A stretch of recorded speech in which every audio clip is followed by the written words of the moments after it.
بلا شبہ موسم کی تبدیلی ایک قدرتی عمل ہے اور اس عمل سے پوری دنیا واقف ہے۔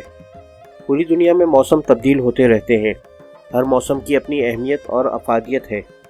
یہاں بہار، گرما، خزاں، سرما کسی بھی موسم کی اہمیت سے انکار نہیں کیا جا سکتا۔ سرما کا موسم اگرچہ ہر جگہ سردی کی سوغات لے کر آتا ہے، تاہم کشمیر میں سرما کی الگ ہی اہمیت اور انفرادیت ہے۔ اس میں ہر کوئی ٹھٹر کر رہ جاتا ہے۔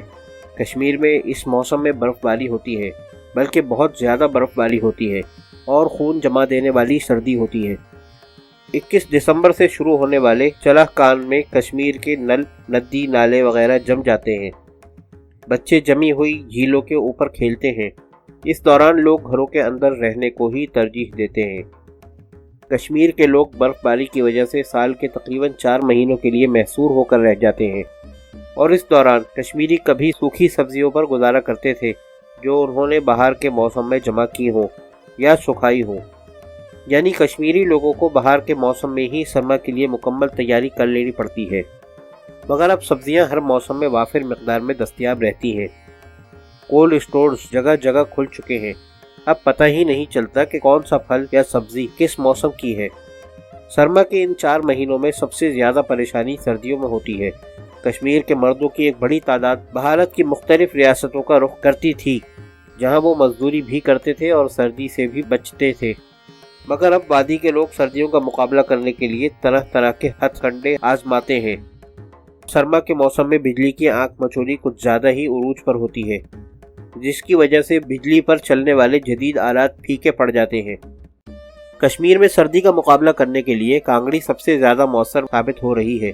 کشمیری لوگ صدیوں سے کانگڑی کا استعمال کرتے آ رہے ہیں۔ کانگڑی کے لفظی معنی مٹی کی انگیٹھی یا آتش دان کے ہیں۔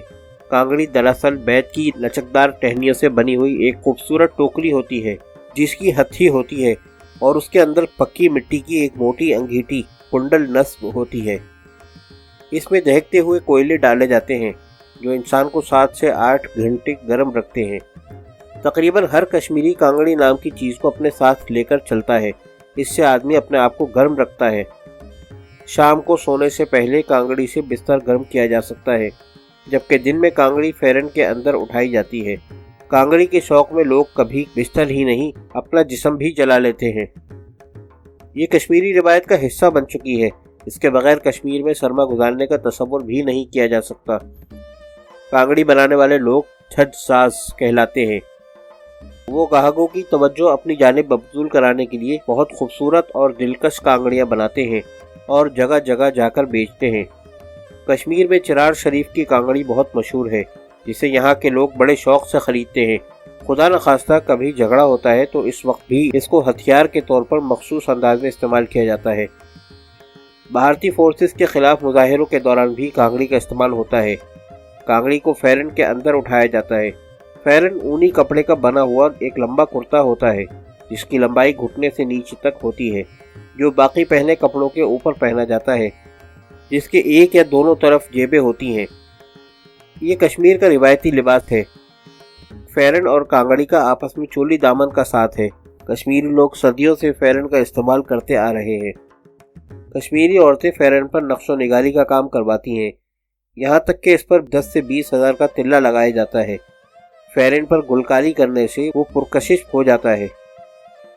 سماوار بھی سرما میں کام آنے والا ہتھیار ہے۔ یہ ترامے کا بنا ہوا سراہی یا کیتلی نما تھرموس ہوتا ہے، جس کے اندر کوئلے دہکتے ہیں۔ اس میں 10 سے 20 پیالی نمکین چائے اور زعفرانی قہوہ تیار ہوتا ہے۔ گرمی ہو یا سردی، کشمیر میں صبح ناشتے کے وقت اور دن کے تیسرے پہر سماوار پر بنی چائے نوش کرنا روزمرہ کا معمول ہے۔ تاہم سردیوں میں اس کی اہمیت بڑھ جاتی ہے۔ کشمیر میں کانگڑی، فیرن اور سماوار کے بغیر سرما کا وقت گزارنا بہت ہی مشکل ہے۔ سماوار، فیرن اور کانگڑی ایسے ہتھیار ہیں جن سے ٹھٹھرتی سردی کا مقابلہ کیا جا سکتا ہے، اور یہ کشمیری تہذیب، تمدن، ادب اور ثقافت کا حصہ ہیں۔ کشمیر میں سرما کا ایک مثبت پہلو یہ بھی ہے کہ اس دوران دنیا کے کونے کونے سے سیاح کشمیر کی خوبصورتی سے لطف اندوز ہونے کے لیے یہاں کا رخ کرتے ہیں۔ کشمیر کے مختلف صحت افزا مقامات، خاص طور پر گلمرگ میں کافی چہل پہل ہوتی ہے۔ کشمیر کے پہاڑوں اور میدانوں میں سفید چادر بچھی ہوئی ہوتی ہے۔ اس دوران کشمیری لوگ گرم ملبوسات کا اہتمام کرتے ہیں تاکہ سردی سے بچا جا سکے۔